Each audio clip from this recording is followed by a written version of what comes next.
करोड़ों लोगों की आस्था के प्रतीक और ब्रजवासियों के साक्षात भगवान गोवर्धन पर्वत से जुड़ी कथा कई कथाएं ब्रजवासियों द्वारा सुनी जाती हैं। गर्ग संहिता और आदि पुराण में भी इनमें से कुछ कथाओं का उल्लेख मिलता है। एक कथा के अनुसार राधा रानी की इच्छा पर गोवर्धन ब्रज में आए थे, तो दूसरी कथा के अनुसार श्री राम की सेवा से वंचित होने पर गोवर्धन को जन जन के आराध्य बनने का सौभाग्य मिला।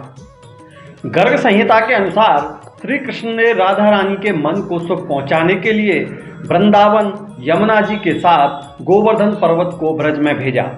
गोवर्धन को ब्रज में भेजने की कथा भी बड़ी रोचक है।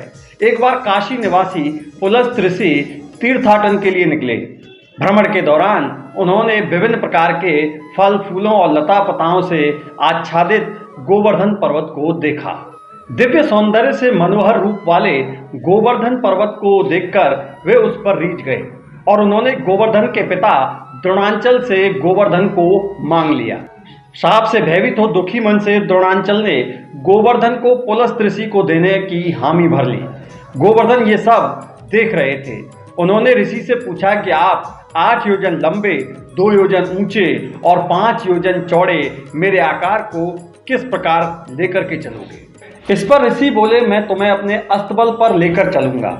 इस पर गोवर्धन ने ऋषि से एक शर्त रख दी कि आप जहां भी भूमि पर मुझे रख दोगे फिर मैं वहां से नहीं उठूंगा।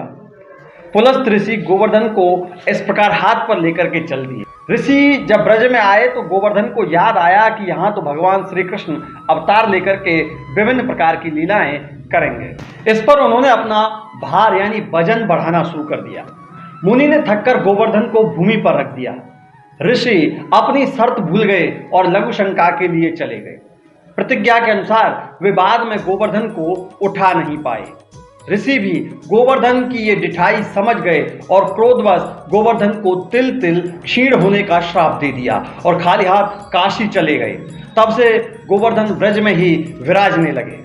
आदि वाराह पुराण के अनुसार राम सेतु के समय हनुमान जी गोवर्धन पर्वत को उठाकर ला रहे थे।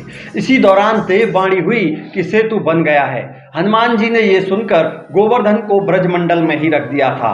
इस पर गोवर्धन हनुमान जी पर नाराज हो गए कि मुझे तुमने हरि चरणों से वंचित कर दिया, मैं आपको श्राप दे दूंगा। हनुमान जी ने क्षमा प्रार्थना करने के बाद बताया कि श्री कृष्ण द्वापर में इंद्र का मान मर्दन करेंगे और आप इंद्र के क्रोध से ब्रजवासियों को बचाएंगे। स्वयं श्री हरि ब्रजवासियों के साथ तुम्हारी पूजा करेंगे। श्री राम के इस आदेश के बाद गिरिराज जी संतुष्ट हो गए। इस प्रकार गोवर्धन आज ब्रजवासियों के साथ करोड़ों लोगों की आस्था का प्रतीक बने हुए हैं। श्री कृष्ण की इसी अमूल्य धरोहर की दीपावली के अगले दिन विशेष पूजा होती है, जिसे ब्रज में गोवर्धन पूजा के नाम से जाना जाता है। ब्रज में गोवर्धन पूजा अन्नकूट महोत्सव के नाम से भी जानी जाती है।